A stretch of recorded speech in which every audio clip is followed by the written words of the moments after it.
In this countdown, we will be looking at 5 historical proposals and projects of countries and state unions that almost found their way onto the world map, with some of them being rather unreasonable utopian visions and others that were only seconds away from coming to life.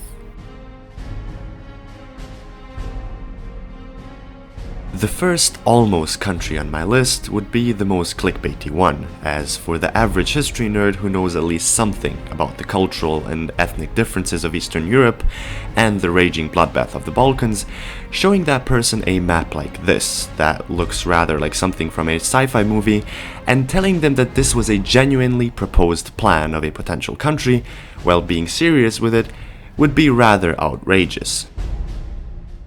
Yet here we are, with a whole movement that crept into the minds of Slavic peoples of Eastern Europe throughout their history of merciless occupation by great German powers from the west and Russia from the east, which often led to tyranny, suppression, and mass suffering. A solution to this problem?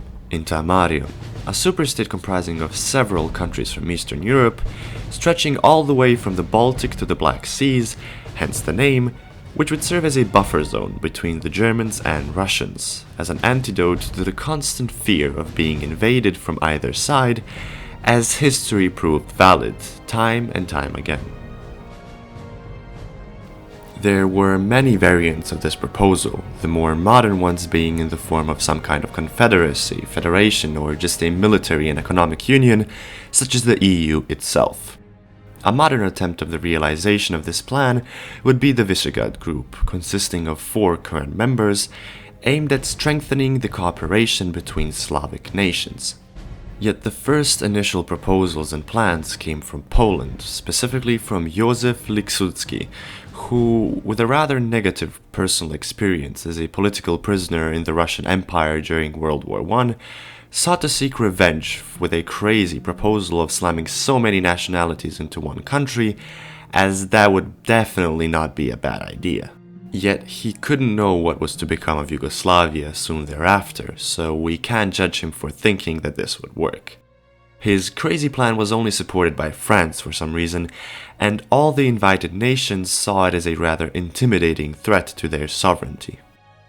The dream was extinguished with the Second World War, as all of the potential member states were eaten up by either the Soviet Union or the Nazis, rendering his fears quite rational. Yet Temari Oh, or Międzymorze, still lives in the hearts of many Slavs, as the European Union keeps disappointing them and Russia keeps being a bit too touchy.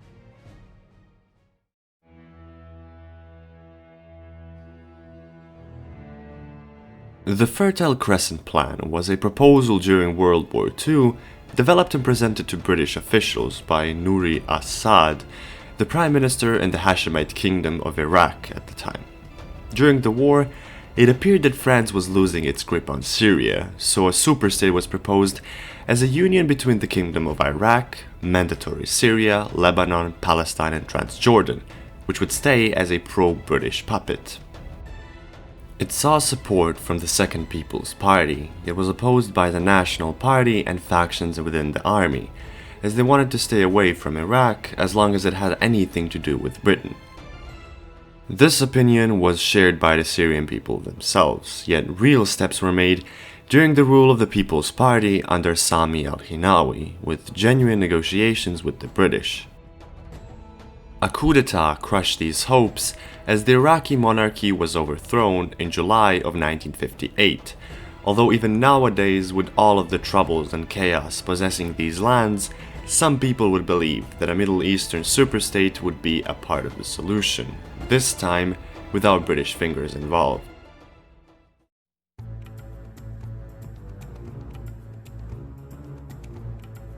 Continuing the trend and staying within the boundaries of the Arab world, we come to the aspirations of the Pan-Arabic movements, which were imposed throughout history by the likes of many Arab dictators and politicians, such as Muammar Gaddafi himself.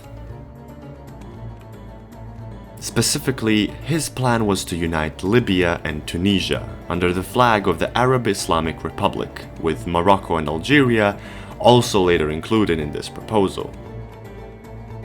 Yet, according to scholars, the reasons why this often proposed unification of the Maghreb region was always so tricky was because of the conflicting interests of Algeria and Morocco, whereas both tried to steer Libya away from Egyptian influence.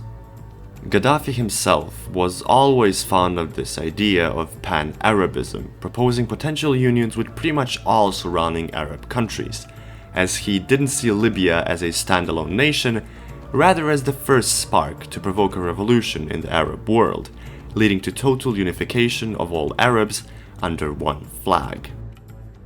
He found common ground with the Tunisian president Habib Bourguiba as they agreed upon a formal unification of Tunisia and Libya, with plans of expanding the union into a so-called United States of North Africa. In January of 1974, the Djerba Declaration was signed by the two prominent men, which was dismissed immediately after as the Tunisians changed their mind. Allegedly, their goal was only to support the Tunisian economy and help the country prosper, and they found Gaddafi's utopian dreams a bit too extreme, as they didn't want to get subjugated and annexed into another state. The simple explanation as to why this whole proposal failed time and time again is that the idea itself and its biggest perpetrator were simply too big of a threat to the monopoly of a certain someone.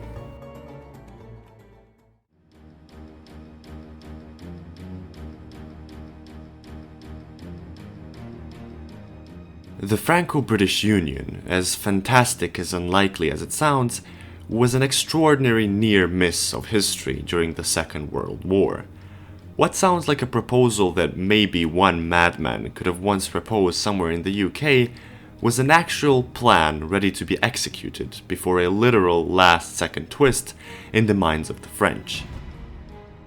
With World War II in its full swing, Nazi Germany was on the brink of crushing France, which is when the British Prime Minister Winston Churchill and French Under-Secretary of Defense Charles de Gaulle met in London to the surprise of both, agree on a plan so outrageous it sounds like it was made by someone who was playing around with a map with no knowledge in regard to history whatsoever. But this couldn't be more real. With this proposal, France would have the opportunity to avoid full capitulation and surrender to the Nazis, to instead keep on fighting shoulder by shoulder with the British and avoid the epidemic of defeatism which was sweeping this country just a month after the German invasion. The decision was no wartime-only alliance or a plan of partial integration by any means. This would merge the British and French states, their parliaments, armies, governments, economies, effectively immediately. De Gaulle contacted the French Prime Minister, who was in exile while fleeing the German troops, and who met this proposition with high optimism as well. Yet the scheme collapsed as quickly as it arose. So what happened? Well, the French government had become, as feared, consumed with defeatism, as well as pure anger towards Britain for abandoning thousands of French troops at the infamous Battle of Dunkirk. The proposal was presented to the Council of Ministers, but was quickly dismissed as a British plot to seize the French Empire. Those are some strong accusations. What was stronger, though, were the words of a French minister who said, "Better be a Nazi province, at least we know what we are dealing with." Seems quite clear why Britain is fed up with Europe.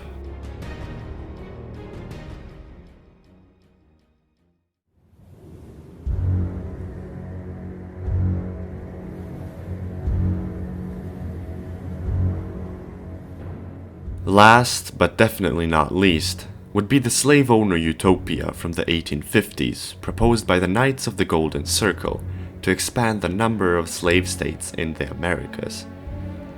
After the Dred Scott decision of 1857, which increased anti-slavery agitation, they supported the southern United States in succeeding and forming their own confederation, which in on itself would be considered a what-if country, yet the spice here is the proposal and plan to invade and annex the entirety of Mexico, Central America, the Caribbean, some parts of South America, and the rest of the modern US territories.